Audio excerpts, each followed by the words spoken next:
Hey guys, welcome back.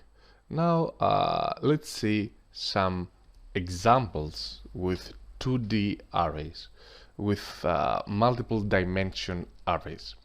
So as we said, two-dimensional arrays are indexed by two subscripts, one for the row and one for the column.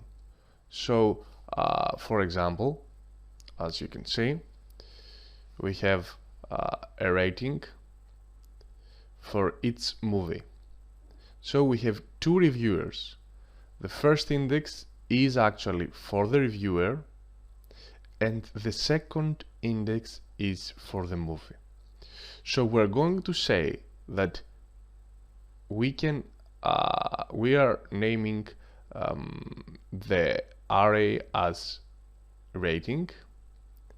The first index, that is actually the row in this table, refer to the reviewer. So the row is referred to the reviewer and the column is referred to the movie.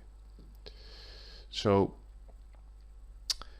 we were saying right there that the reviewer with the number 0, also we should actually think that in tables, in arrays, we start from the 0 position.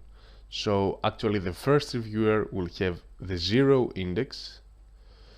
So the first reviewer rated the first movie with 4, the second movie with 6, the third movie with 2, and the fourth movie that actually has the index 3 with 5. The second reviewer that has the index 1, the second actually rated the first movie with 7, the second movie with 9, the third movie with 4, and the fourth movie with 8. So the third reviewer with the index 2 rated the first movie with 6, the second movie with 9, the third movie with 3, and the fourth movie with 7. Actually, there are a lot of similarities with 1D arrays. Similarities that mean actually that each element in the 2D array must be the same type. This is really important. Either a primitive type or object type. So subscripted variables can be used just like a variable. So we can say that the first reviewer rated the fourth movie with 10. Array indexes must be integer and can be a literal variable or expression. So indexes should be integers by default. This cannot change. We cannot say, for example, the 2.5 movie. It's either the second movie or the third movie. So we can say that the indexes are always integers, but the value can be whatever we might want, exactly as the variables. So we can say that the third movie was rated with 3.4, for example. If any array element does not exist, I'm sorry for this mistake here, the Java runtime, for example, will tell you that array index out of bounds exception. So if you actually tell your program that you will use an array that will have size of 5 and you're going to use a sixth element, this means that you are out of bounds, and you will get an exception that you are out of bounds in every language. This is an example for Java, but you will get almost the same message for C, for Python, for Ruby, for Flutter, for every language. So in declaring 2D arrays, we declare a local variable rating that actually reference a 2D array of integers.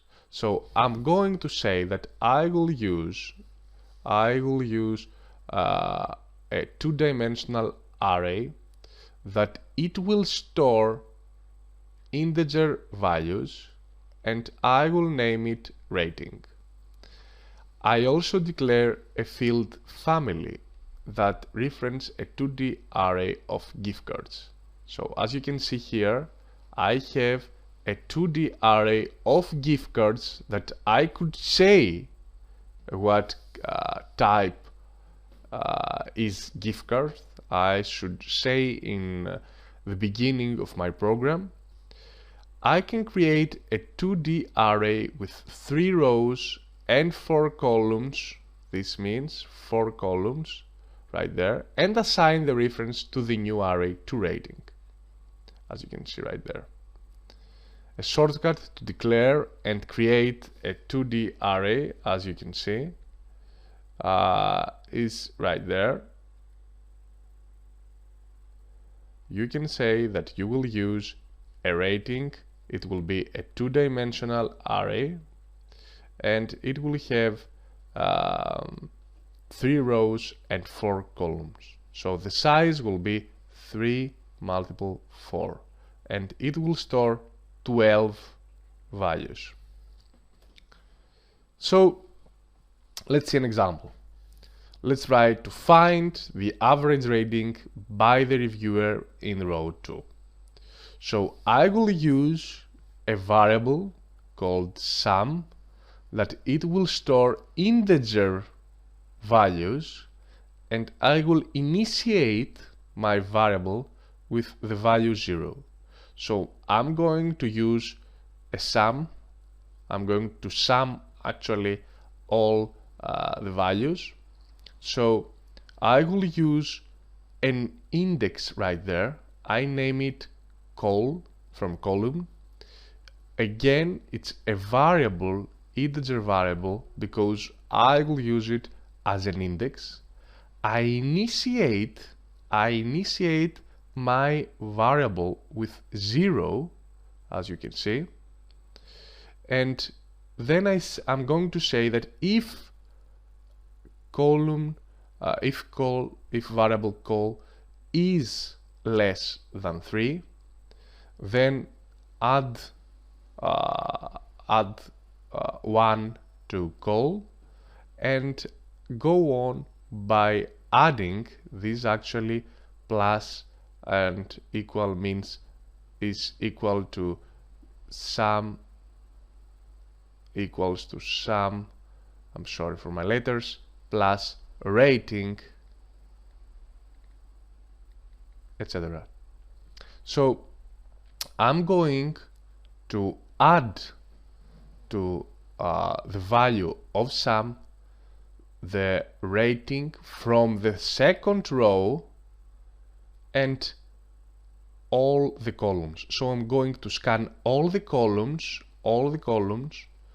but from the second row. So the row will be 2, and I'm going to change all the columns. So initially col is 0, so rating 2 col 0 has the value 6. I'm going to add 6 to the value of sum, and the value of sum was 0, so 0 plus 6, the new value of the variable sum is 6.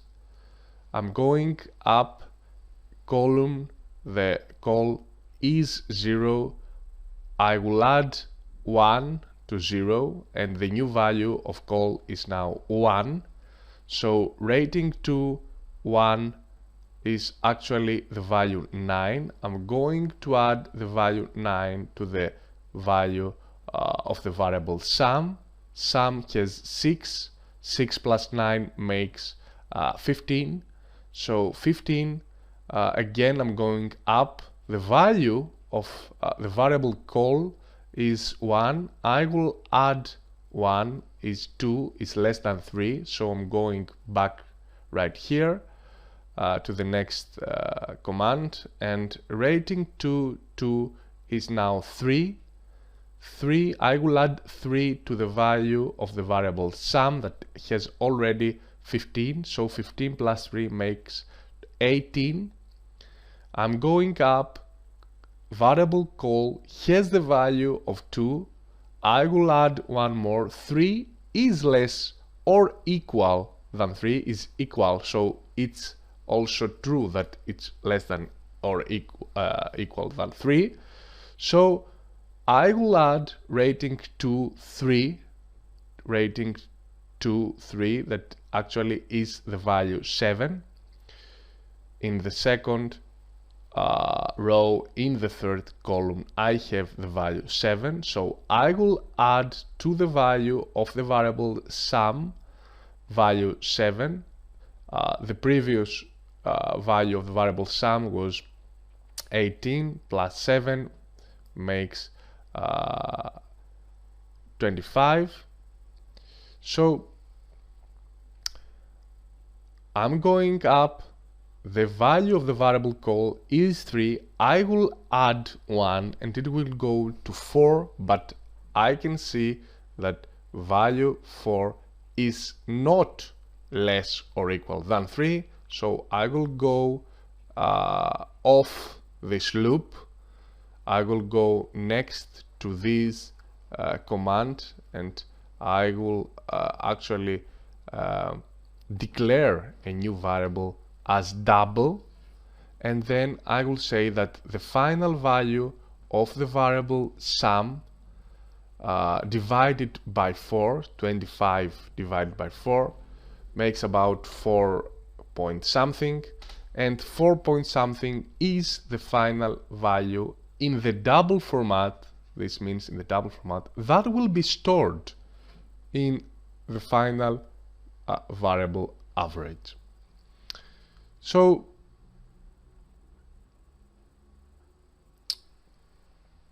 actually, as we said, the size of the array is, or the length is the final value of each array. So a 2D array is an 1D array of references to 1D arrays. So we can say that, as you can see right there, if I have, for example, 3 schools, the first school, the second school, the third school, each school has a number of classes. This is what I would like you to remember. So that's enough for 2D and 3D arrays. I think that you could understand the concept, that in order to use it, to use the concept in our examples. So looking forward to seeing you in the next lesson.